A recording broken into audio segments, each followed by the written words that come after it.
औज़ुबिल्लाहिमिनश्शैतानिर्रजीम बिस्मिल्लाहिर्रहमानिर्रहीम। आज का बच्चे लेक्चर नंबर 17 है, physics first year, chapter number 7 हमारा चल रहा था, जिसमें हमारा उसके बाद नेक्स्ट वाला टॉपिक है हॉरिजेंटल मास स्प्रिंग सिस्टम।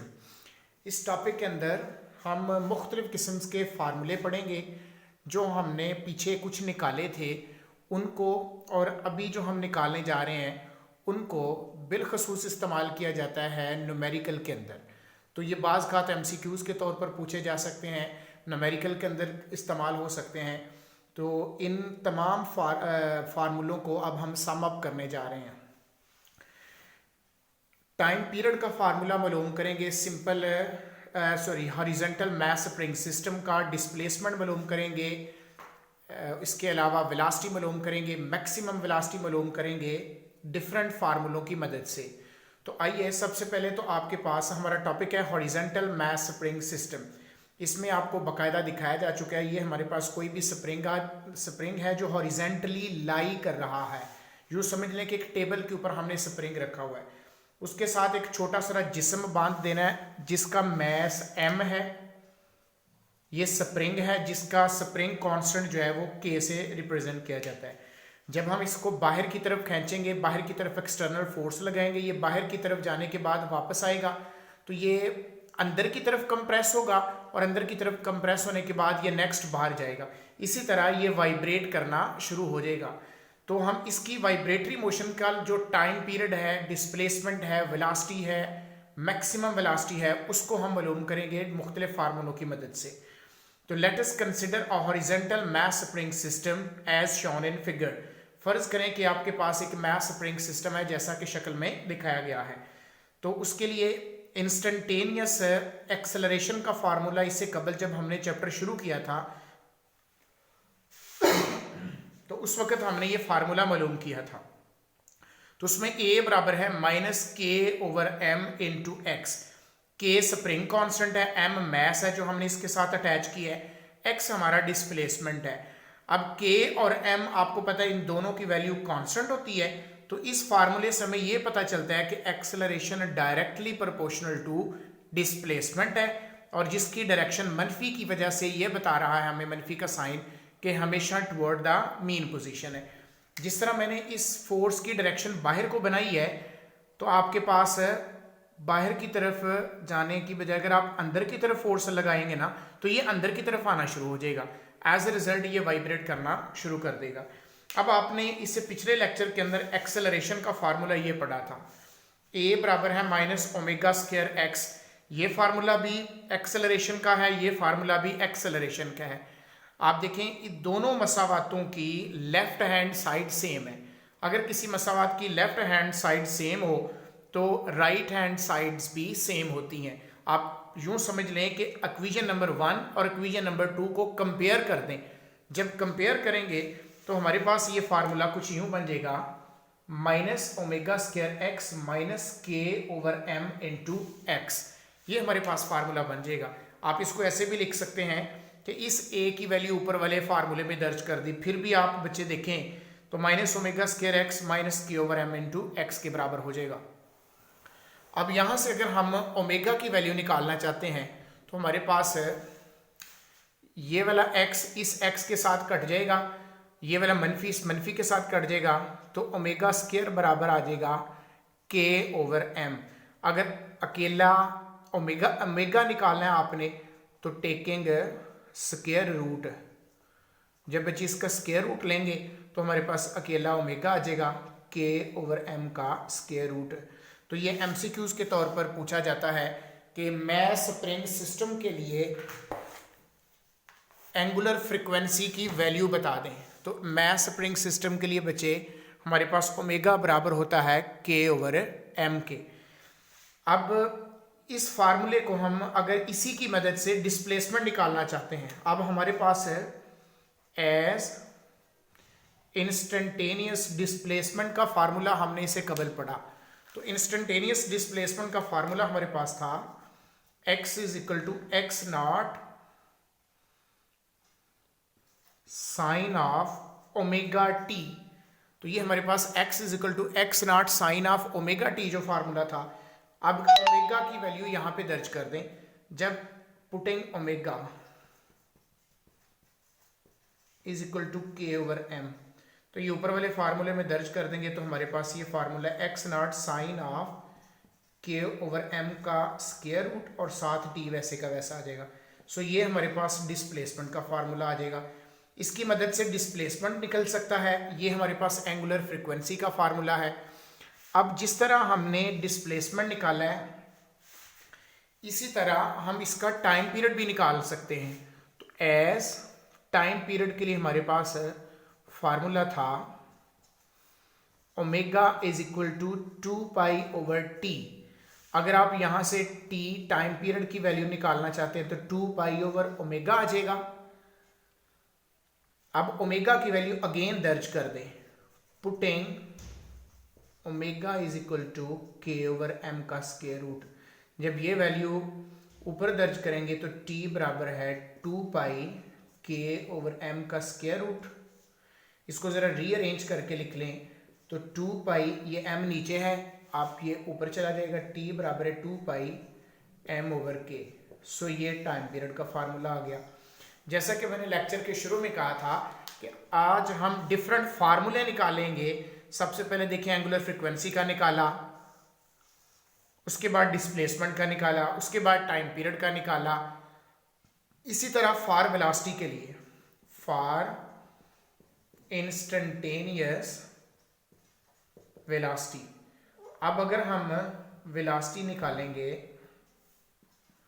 तो वेलोसिटी का फार्मूला भी इससे कबल आपने बेसिक फार्मूला पढ़ा है जो कि v बराबर है ओमेगा एक्स नॉट का स्क्वायर माइनस एक्स का स्क्वायर। ये हमने कल या इससे कबल लेक्चर्स में सीखा था। अब again putting the value of omega, putting value of omega, जब ये ऊपर दर्ज कर देंगे तो k ओवर m का स्क्वायर रूट और साथ एक्स नॉट का स्क्वायर माइनस एक्स का स्क्वायर। ये बच्चे जो ओमेगा की वैल्यू थी ना k बटा m, उसको हमने इस जगह पे दर्ज कर दी है। तो ये वाला ये भी जजर है, ये भी जजर है, दरमियान में इनके हाँ प्रोडक्ट है। आपको पता है प्रोडक्ट में जजर इकट्ठे भी लिखे जा सकते हैं। एक्स नॉट का स्क्वायर माइनस एक्स का स्क्वायर, ये हमारे पास है वेलोसिटी का फार्मूला आ गया। सो इंस्टेंटेनियस वेलोसिटी मालूम करनी हो तो इसको हम ऐसे लिख सकते हैं। अब इसको एक और शक्ल में भी लिखा जा सकता है। v बराबर है k ओवर m। अगर यहां से बच्चे x नॉट हम कॉमन ले लें, x नॉट का स्क्वायर हम कॉमन ले लें तो ज़ाहिर ये तो हमने कॉमन ले लिया था, यहाँ पे 1 बचेगा minus x square over x not का स्क्वायर। अब ज़ाहिर है कॉमन उस वक्त लिया जाता है जब दोनों रकमों में हो। अब ये ज़ाहिर है यहाँ पे तो एक्स नॉट नहीं था, लेकिन अगर हम यहाँ से एक्स नॉट बाहर ले लेंगे तो इधर 1 बचेगा, तो फिर हम उसी एक्स नॉट के साथ इसको डिवाइड कर देंगे। बाद में इस इक्वेशन को दोबारा रीसेट करेंगे ना तो दोबारा ऊपर वाली मसावत बन जाएगी। चनाचे हम इस फार्मूले को यूँ भी लिख सकते हैं। अब इसको मज़ीद एक एक्स नॉट स्क्वायर जब जजर से बाहर निकलेगा तो ये बन जाएगा k over m 1 minus x square over x not का स्क्वायर। चनाचे ये हमारे पास वेलोसिटी का फार्मूला आ गया।